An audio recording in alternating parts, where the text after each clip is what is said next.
What's up, guys? So yesterday my buddy came over and helped me finish the E21 engine bay. So I got the subframe right here, and I'm gonna start cleaning this up. I'm gonna show you the engine bay real quick, and then over the next couple days I'm gonna try and get the subframe and all the other suspension stuff in. Try and get the car at least rolling so I can pull it out, clean it, because it looks horrible right now. Let me just flip around the camera and show you. So bear with me, guys. I'm using my iPhone, but you can see how dirty it is. I just really want to clean it. I'm pretty OCD about that type of stuff. So, yeah, it's pretty dirty. But here's the bay. I already started doing some of the harness. There's the underside of the hood. And the subframe and sway bar right over there. So we pretty much just have to get all this stuff cleaned up so I can install this back in the car. The subframe has to go to the steering rack. This is all greasy and nasty. I should probably get a new one. Honestly, before I put it in, I may get new steering rack bushings too, because these look shot. But yeah, so hopefully this comes decently clean. I got new bushings in there and new bushings in here, so those should be fine for now. But definitely got to keep an eye on these. I'm going to try and find some steering rack bushings. But let me set up the camera. I'm going to pressure wash this, and if I can't get this in today, I'll get it in some other day. All right, let's make sure we have gas. Yeah, we're good. All right, let's put this phone down.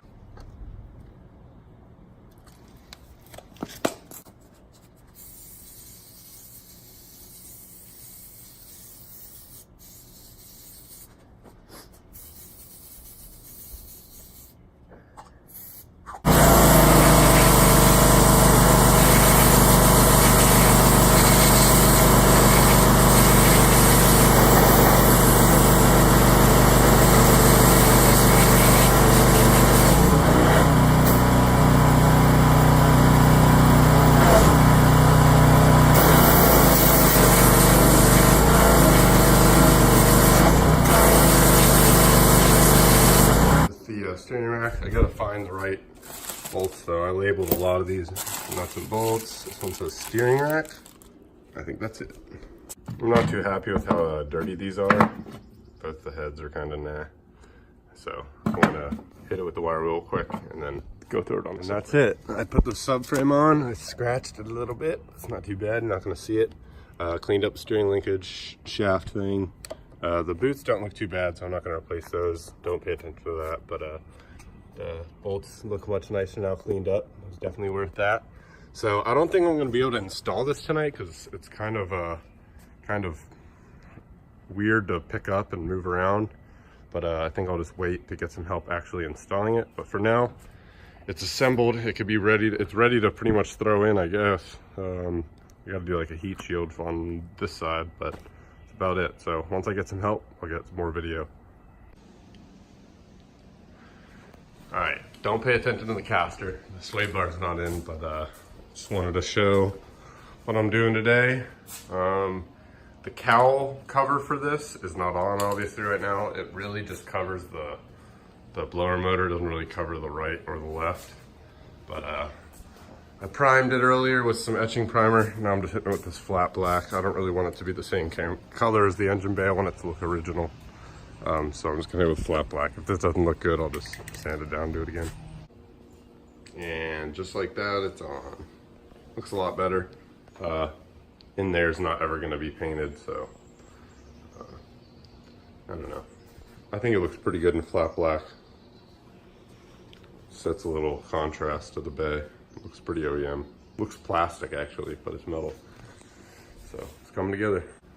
Now, the next thing I gotta conquer is figuring out how to get this tube with a tapered edge on it into that little bushing thing, which is just a seal for, I guess, this thing's gonna go into here, and this tube is going to go onto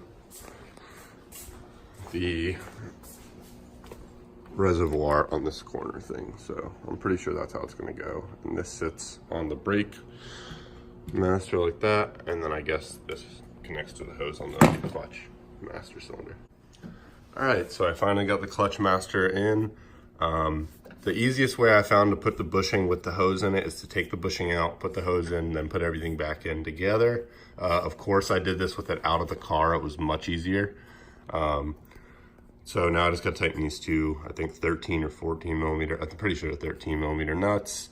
I want to clean off the overspray off this tube, and then I definitely want to get a new one of these because this is disgusting. I think I actually have a little bit left from another car, so I'll use that. But I also want to get a new one of these rubber lines. The rest is just hard lines, so they don't need to be changed. But actually, now that I'm looking at it, this looks like it's part of the rubber line. So I may have to get from this elbow all the way to this bracket right here. I may have to get this new or used, as long as it's not dry rotted. But yeah, so real quick, just wanted to, you know, remind you guys that this is going to be a swap. So this old slave cylinder is not going to be used. It may seem very obvious to most of you, but some of you may not know.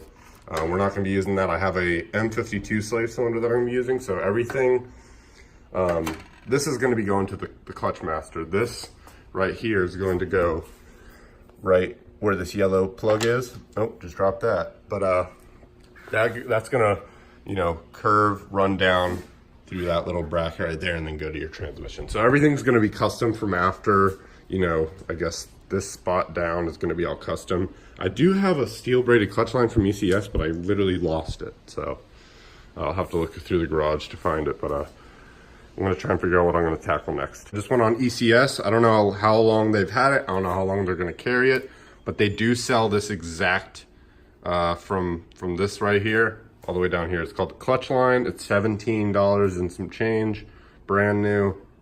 So I'm gonna have to wait. It sucks, but I really, really, really want to do this right. And this thing is too far gone. I don't want to take any chances. It'll also feel a lot better if I get a new one. It's one of the best rules to follow. And if you've worked at a shop, or if you worked at a restoration shop especially, always keep old parts, no matter what car it's from, especially if it's from the same manufacturer, because this is off of like a 90s 3 Series. This is an 80s 3 Series right here, and it's pretty much the same exact line. And you could see I have way more than enough. So I could reuse this multiple times over. I could let some homies have it. You know, I got options now. Suck. I don't care if you like them or not. I'm not reusing them, so you just gotta cut these bitches. It's kind of hard. I don't know if I'm gonna be able to do this with one hand. Nope. All right, so obviously I'm not using any of this. I wish I filmed that though, because when I cut that off, it actually shot up there. It was pretty crazy. But so don't need this shit. Joey, don't eat that. Get all this old, oh, it's coming off super easy.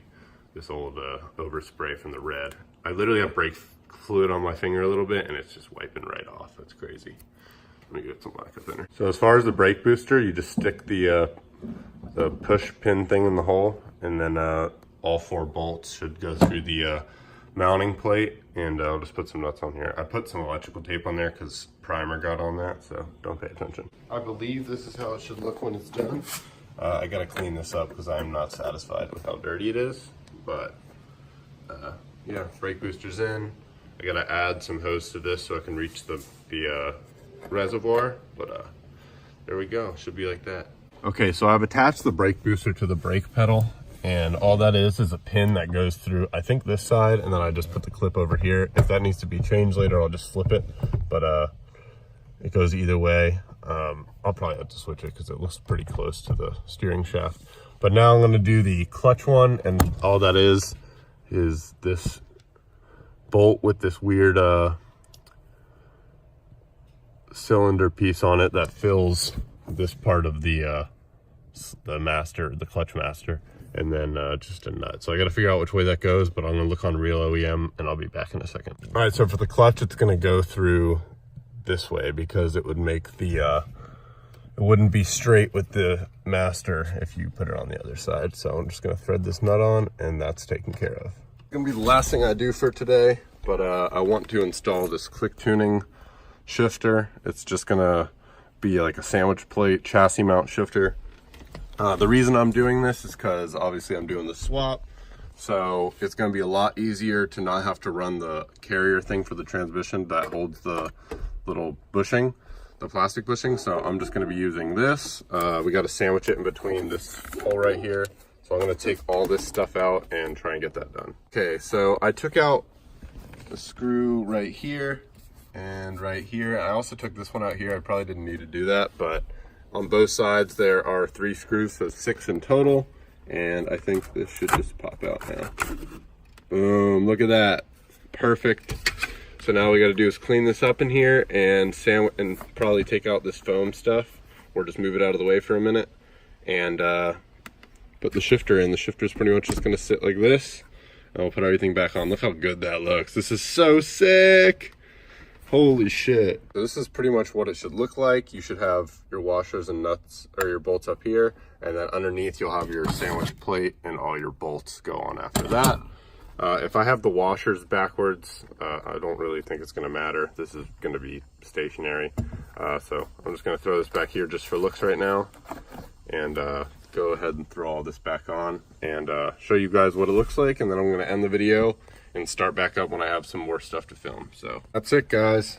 I installed pretty much everything besides like the screws back. Again, there's only one like really nut holding this on, so it won't come up, but